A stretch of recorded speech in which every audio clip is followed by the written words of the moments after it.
On today's World Insight with Qian Wei, the U.S. President stands with the Saudi Crown Prince over Khashoggi's death. Business as usual for Riyadh and Washington? And what Confucius says about changes in today's world. Renowned Professor Tu Wei-Ming weighs in. And you try to be public-spirited, not just a privatized ego.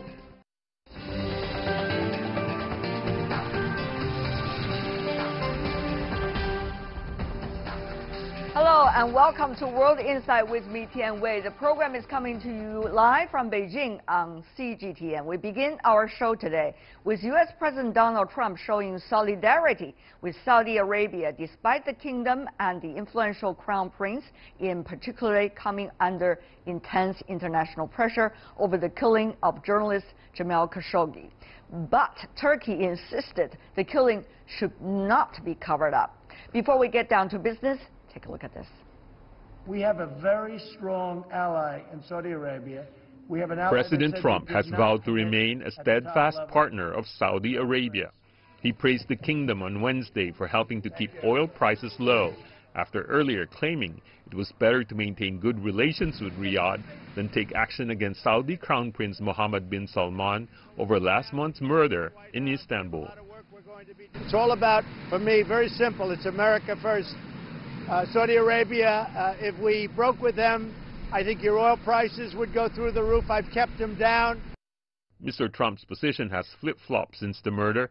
Besides the possible impact on low oil prices, he said Saudi Arabia's arms purchases also affected his decision. He added if Washington cut ties with Riyadh and canceled the $110 billion arms deal, global security could be threatened. According to him, other global powers will then step up to the plate and expand their defense industries. Mr. Trump's decision received wide condemnation at home and abroad. Turkey's foreign minister slammed the U.S. president's comments. We don't see it as a political, security, or another kind of issue. We see it as an issue of solving a murder that was committed and confessed to. For us, trade or other issues are not important. This is a humanitarian issue. It is a murder. We cannot say our trade will increase. Let's cover it up. Let's ignore it. Since Mr. Khashoggi's killing at the Saudi consulate in Istanbul last month, Turkey insisted the order came from the highest levels of the Saudi government, although it has not directly accused the Crown Prince. Riyadh has denied the Crown Prince ordered the killing. The prince went on a tour of several Arab countries on Thursday, his first trip since Khashoggi's murder. He is also expected to participate in a G20 meeting in Buenos Aires at the end of the month. A transparent and credible investigation into the murder has yet to be completed, but the results of the investigation would likely put Riyadh on the defensive again.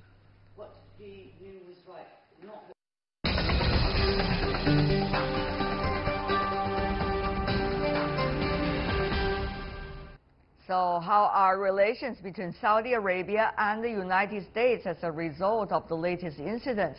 Let's ask our panelists with us in our Beijing studio. Li Guofu, Director of the Center for Middle East Studies at the China Institute of International Studies. In Washington, D.C., the U.S., we invited Morgan Muchnick, who is a U.S. Republican strategist and founder of the M2 Group, a public and government affairs firm. And in Riyadh, we have Ahmed El Ibrahim, a political and security analyst who specializes on Saudi Arabia. Gentlemen, welcome to the three of you. Mr. Muchnick, may I speak to you first about whether President Trump's latest statements and rhetorics toward Saudi Arabia really helping the United States in clearing up its interests with Saudi Arabia? Sure. Well, first, I commend you on your first attempt at my last name. It is Muchnick. It can be a little intimidating, wonderful. But I get Mr. it. Mr. Muchnick, I correct myself. Go ahead, sir, and answer the question. Thank you. Sure. Yeah, so I personally believe that his rhetoric neither hurts nor helps. Trump's rhetoric is often very different or separate from his policies.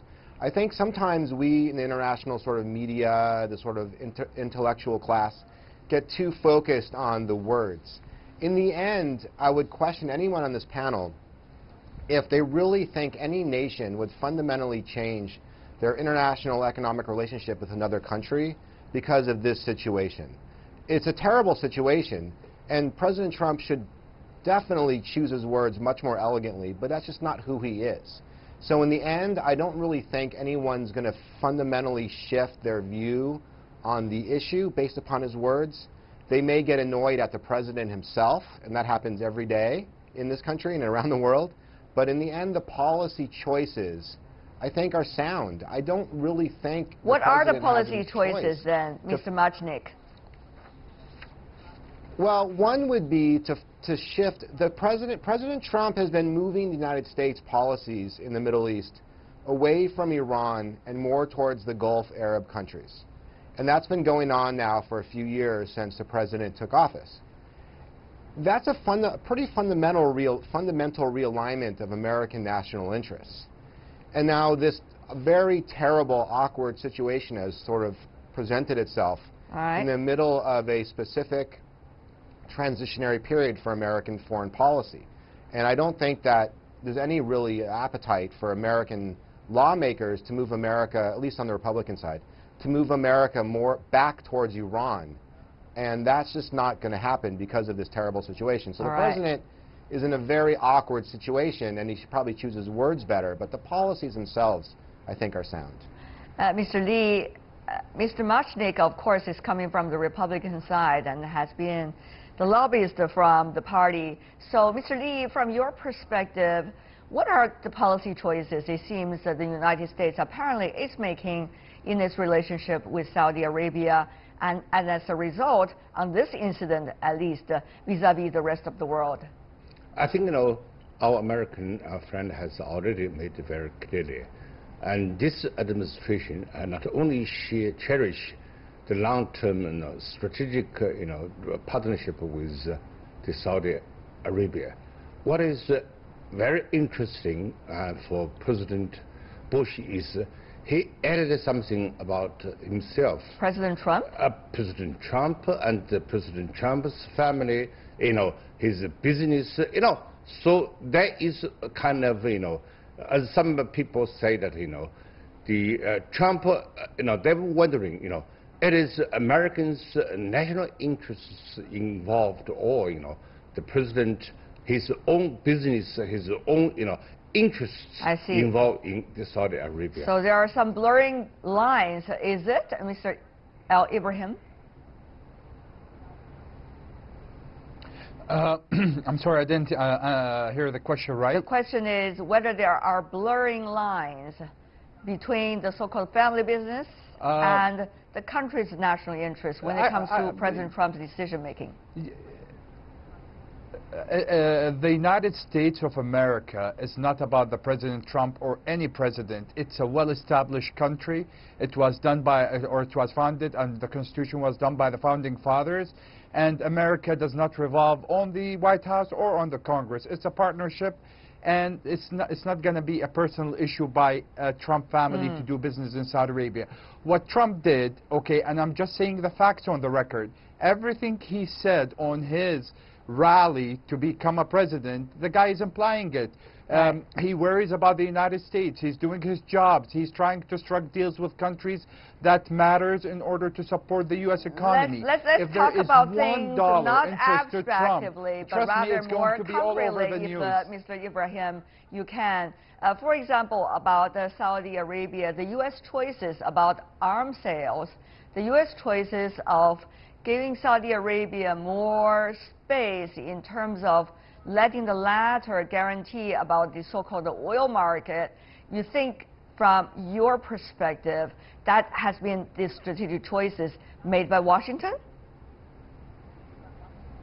Actually, he's making the good for the people. He's doing deals with his allies. Today, the average American citizen is that paying is a yes to my question, or that is a no to my question, because I didn't hear your answer. Can you help me to understand your answer? The answer is President Trump is looking after America. All right. Looking after America from the Saudi perspective? And if I could add... Yes. And also, let me go to If I can just add quickly to that. Oh, sorry. Okay, go ahead, Mr. Ibrahim. No, I was just going to add to Mr. Ibrahim, this is Morgan in Washington, I was just going to add to that is that the oil prices in the United States are so low. We're going through an economic cycle where we're doing a lot of growth, and it's great in general relative to the past 7, 8, 9, 10 years. So we have a lot of demand. In spite of all this demand, our oil prices, because of supply, is going down, and that's primarily due to Saudi Arabia. For all the problems that Saudi Arabia has, and there are many, American consumers and American citizens and drivers all across the country and visitors are enjoying unprecedented ease at the oil pumps right now, and that's improving the quality of life for American industry, for airline industry, for drivers, and that's just objectively true. And there are many problems. I'm not trying to be Pollyannish about it, and there's no sort of 100% good guys or bad guys in the Middle East, in fact, not in the world. But the facts are that these economic choices that the president is making is producing quite a bit of value to the average American. That's just Let me just ask you further about that, Mr. Mashnik. Not just about the economic choices, but also, as you may know, the United States as one of the most powerful countries, the foreign policy is extremely important as well. It's going to have a ripple effect, not only for itself, but also for the rest of the world, and certainly for the region. So we see, for example, the Saudi Arabia case, but we also see the United States making moves such as regarding the Yemen issue. It was quite a few years before the Trump administration paid its attention to the Yemen issue until it became a humanitarian crisis. That is just well known to the world. And now you see that Washington and the administration had decided within just a month's time to withdraw totally from its attention in Yemen.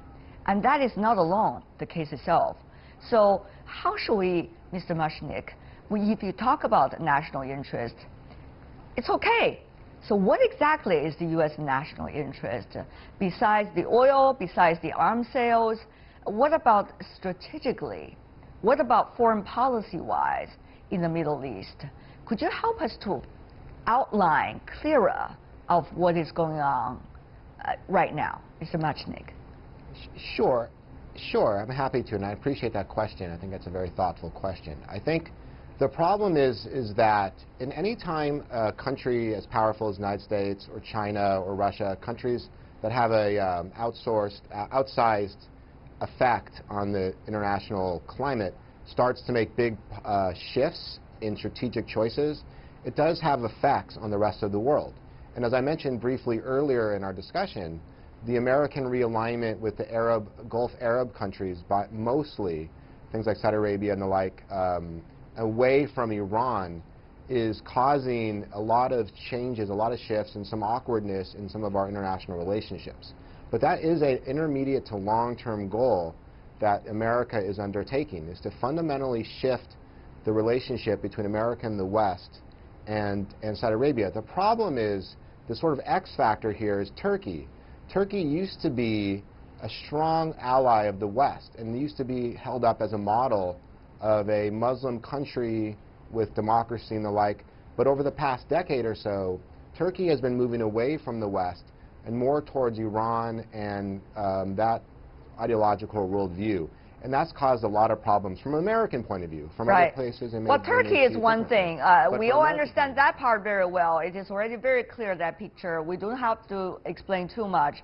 But rather, as I said earlier, the U.S. role, not just as a national interest role, but also as an influencer of the world. For example, its withdrawal from Yemen, as I said earlier. What exactly is this overall strategy, if there is a strategy, Mr. Mashnik? That's what I want you to help us understand, if you can. Sure. With Yemen, I would say, actually, that could be a good opportunity for the president to bring American forces maybe back into the mix a little bit to sort of soften the negative consequences of the journalist killing in Saudi Arabia. So I actually think there's probably folks in the Trump administration that are counseling the president to re-engage Yemen and to possibly work with the forces there, international forces, to try to negotiate or broker a peace. I think that could be a positive outcome for the president, because he's not going to sever ties with the kingdom. He's not going to end the relationship. but possibly putting pressure on Saudi Arabia with respect to their role in the war in Yemen could be a very positive outcome. It's very American interesting, Mr. Mashnik, Mashnik, the way you help us to understand the situation from your perspective. Therefore, Mr. Al Ibrahim, given the fact it has been a very fluid policy coming from the current Trump administration regarding its relation with Saudi Arabia, and particular issues related to Saudi Arabia, how is Riyadh carefully chosen its approach to the current Washington, particularly an administration that is not well known for, let's just say, long-term strategic thinking? Well, we are a long-term ally to the United States. The relationship between Saudi Arabia or Riyadh and Washington has been going up and down, but the fundamentals are really stuck together. Saudi Arabia is a replica of, let's say, Arizona. You know, the system, the military, the electrical plugs, the lights, everything, the food chains. So we're going to continue with that. Remember, whether we like it or not, America is #1 super country among two, China and Russia. So our applications, like for the long-standing partnership over 8 years, is America. We're going to continue with America. However, there's a very important aspect to that. America, or President Trump is very smart. If President Trump decide, or the Congress decide to, well, you know what, we're going to ban arms sales to Saudi Arabia, well, guess what? The market now is open. And it's better to have Saudi Arabia as an ally. Saudi Arabia and the whole thought about what happened with the Khashoggi case, that it's been propagandized by the lefties around the world and make it as bigger than September 11. Well, you know, there are so many people killed in Syria by Bashar al-Assad, you know, over 300,000. Well, whether people agree with you, Mr. Al Ibrahim, that's a really big issue out there. But having said that, though, what does that mean that United States to you, I mean, Saudi Arabia right now, rich oil country, United States has shale gas, and it has been very promising, its future. And the U.S. is going to have much less dependence, rather, on the oil coming from the Middle East, particularly Saudi Arabia, which means you're going to have much less impact on the U.S. policy, at least on the issue of oil. Well, so, Mr. Ibrahim, how are you looking at your Riyadh policy? Go ahead, sir. Yeah, I mean, the Riyadh policy is we're going to continue. What so many people don't understand, we are the third or the fourth supplier to the United States after Canada and after Mexico. We only export less than 1 million barrels a day to the United States. This 1 million barrel can be compensated anywhere in the world, but the United States does matter to us. The United States is our strong ally and our only ally, you know, now in the West that we depend on. However, if for any hard change, you know, if the American people decide they don't like Saudi Arabia because they were a thob and a ghutta, or, you know, whatever it is the reason, Saudi Arabia can stand alone. Saudi Arabia is number 18 on the G20. They have a full economy. We are, you know, full sufficient. We have allies around the world. But our #1 ally is America, so we can go with the United States if they choose us to be their ally, or the whole world is open to us. You know, Prince Mohammed bin Salman is going to go to the G20, and he has the world to win. Before the Khashoggi case, and I have to mention, Saudi Arabia has always been under the gun, no matter what Saudi Arabia does, unfortunately, in this region. Even on Obama's side, we are, you know, we are unfortunately been, you know, criticized by the West for perfection. And if you go to the United Kingdom or to France or to any other countries, they have their issues. But technically, Saudi does not interfere in any country's business. All right, certainly. The Prince going to the G20 is going to be one of those events that people are going to closely looking at. Having said that, though, Mr. Lee, listening attentively over the past 10 minutes to our colleagues from these two countries, your takeaway of the current realities of policy, Washington toward Riyadh, the other way around. Mr. Lee, briefly. I think, you know, since, you know, the Crown Prince and Salman were going to G20 in this, you know, Khashoggi case, would maybe, you know, stop for, you know, tentatively, and, you know, would not become, you know, larger, and gradually it will be closer, and everything would returning to a normal.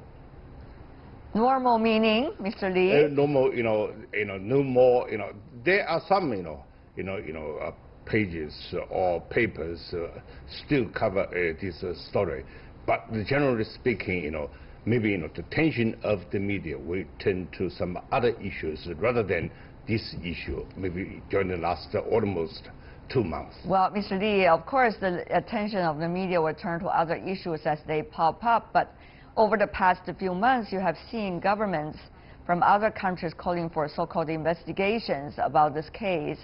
Well, the U.S. also has some. Well, the president, though, are not necessarily, as some believe, that interested in what's going on with the latest of the investigation. This is also an interesting case in demonstrating how the world is seeing Saudi Arabia and whether that should be changed in the future. There are a lot of questions that needs to be asked, Mr. Mushnick. So I would love to have your takeaway as well. Would this be a storm in the teacup, or will this be one of those important events when the U.S. is looking at its overall strategy of the Middle East, particularly, let's just say, one of those countries in those areas, Saudi Arabia, Ms. Mushnick? My personal belief is that this president is very much a realpolitik president, and I just don't see a situation evolving such that it would cause the president to fundamentally rethink a massive strategic choice to realign America with different power players in the Middle East and moving away from Iran. I can't imagine the president completely, and the whole foreign policy establishment here in D.C. fundamentally changing that, irrespective of the outcome. As bad as that may be, the realism is that is, I think, in fact, the case. I think that it's no question that Saudi Arabia has done a good job over the past year or two with sort of a charm offensive with the West, making needed reforms with women's rights and the like, and that's all positive and it's good.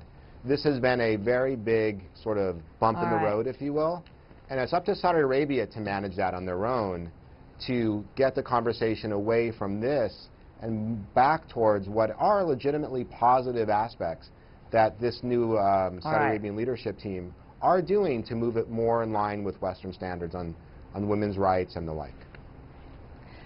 Morgan Mushnick, Ahmed El Ibrahim, Li Guofu, thank you, gentlemen, for being with us.